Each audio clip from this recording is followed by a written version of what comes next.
Hello there, YouTube. I wanted to be able to set up my camera, make a proper video describing why you should vote the way I think you should be voting in the upcoming UK general election. But I still don't feel very well. The camera takes time to set up, it takes time to edit and render those videos, so I'm just recording this on my phone like this. Now, I could record it landscape, but honestly vertical recording is easier when using a phone. So, we'll just put up with it this way. So, I mentioned in my last little short that you should just go out and vote Reform. Vote for Reform UK. Seriously.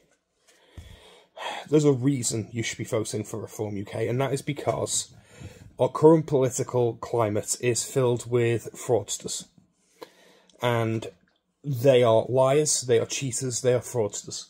The Conservatives have been in power for well over a decade, and they don't follow through with half of the stuff that's in their manifestos. They lie, they cheat, they say they're going to do things, and then they pointedly don't do them. They actively work against the will of what the British people want.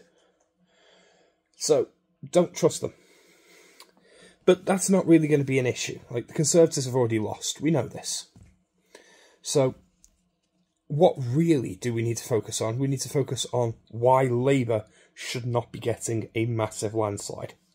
Now, if you are centre-right to centre-left, you likely have considered most parties, but a lot of people consider themselves left-wing, especially in Britain, especially in Europe in general, and they'll have a anybody but the Tories, anybody but the Conservatives mentality. That's been a common thing around the UK.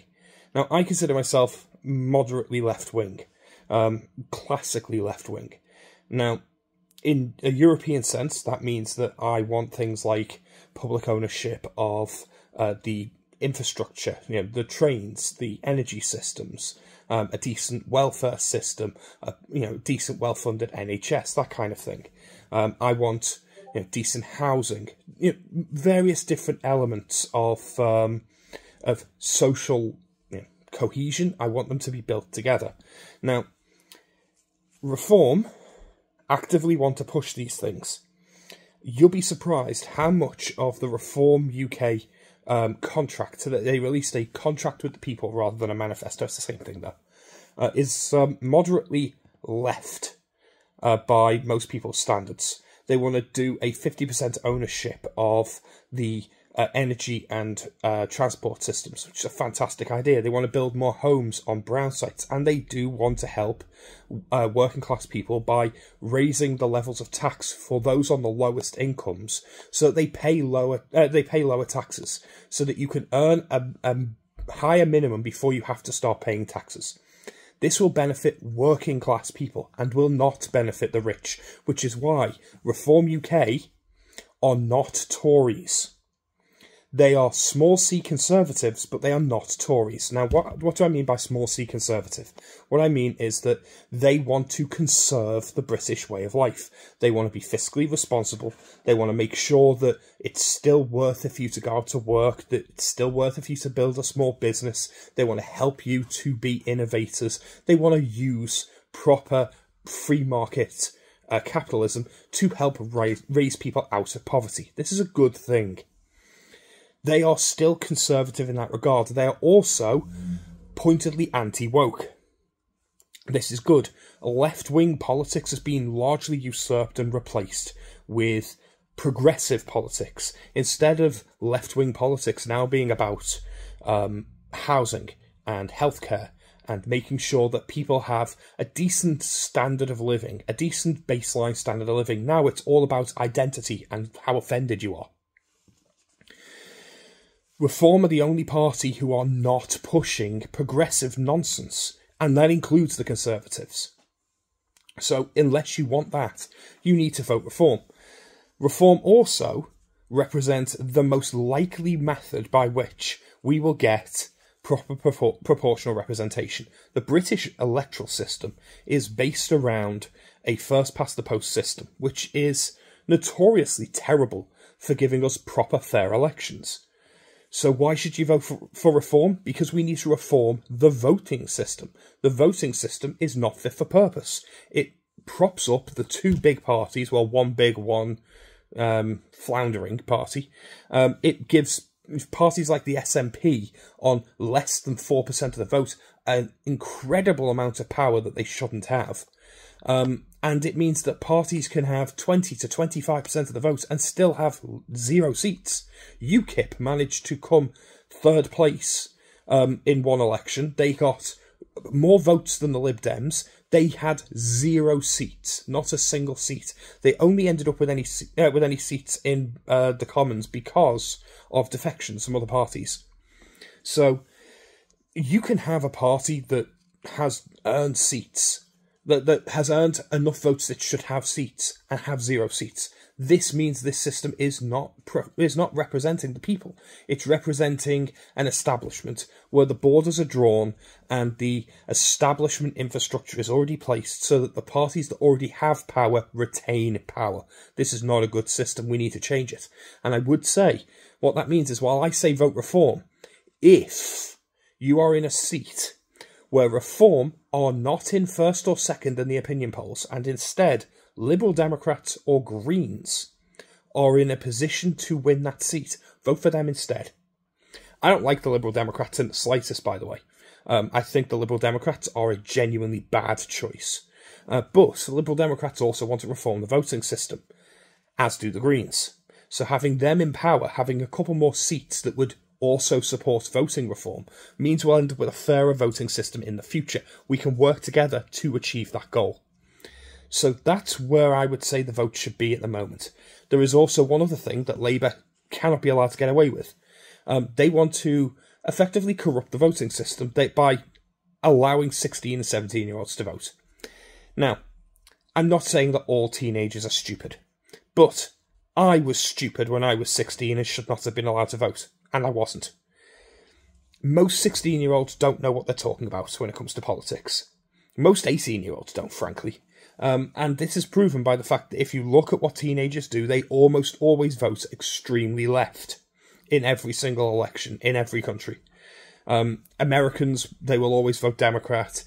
British, they'll always vote Labour. That is a huge, huge boost to whatever party is considered the left wing, because teenagers tend to vote with their emotions. They tend to vote based on idealism rather than practicality, which is fine. You can be an idealistic teenager, but it means that when Labour say they want to change the voting age to include 16 and 17-year-olds, what they're actually saying is, we believe teenagers are more easily manipulated than adults, and if we let them vote, we can make them vote for us, because they're not intelligent enough.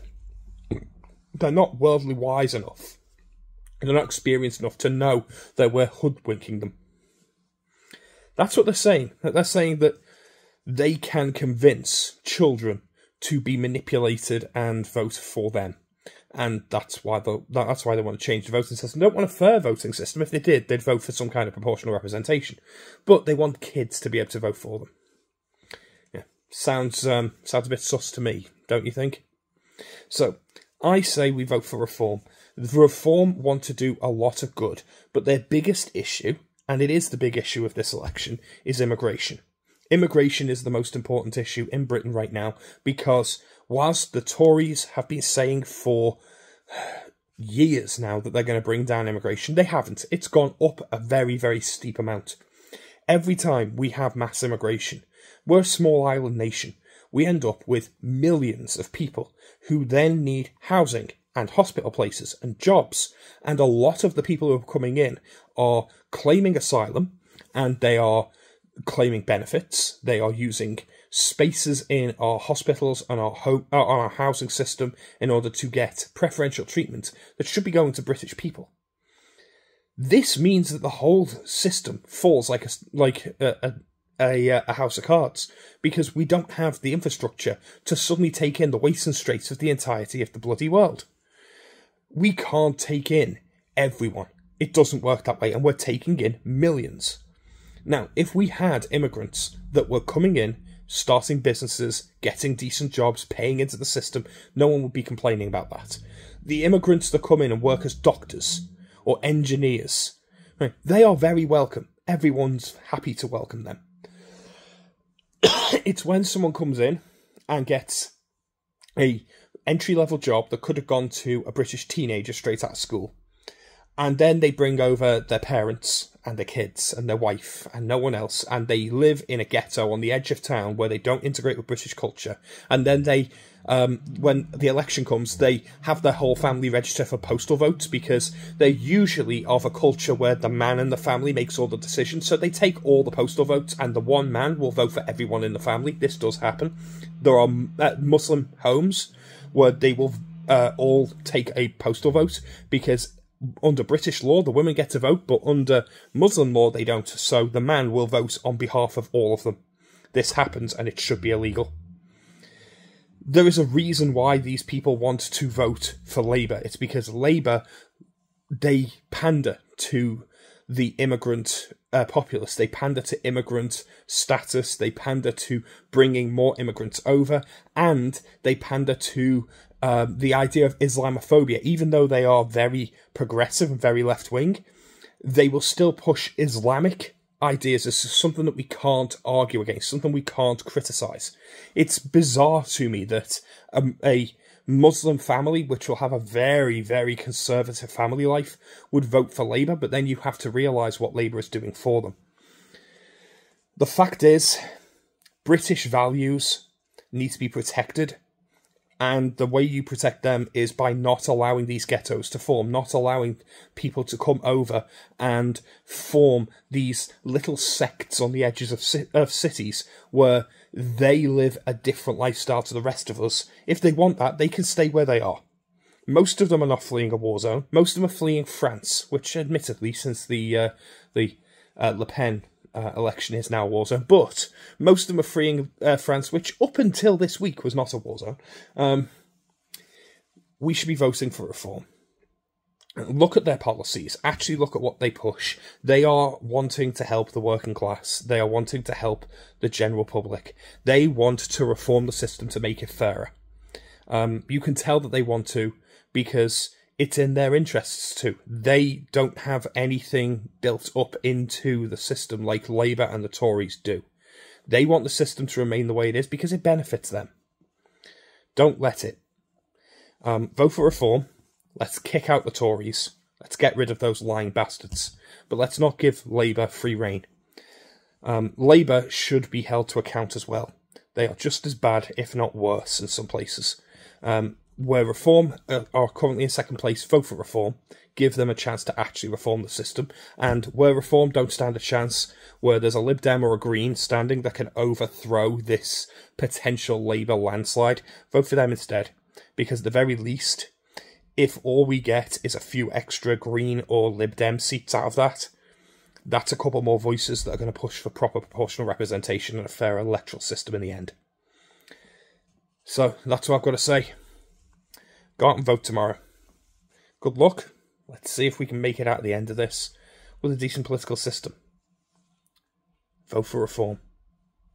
Even if it's not Reform UK. And I'll see you next time. Bye.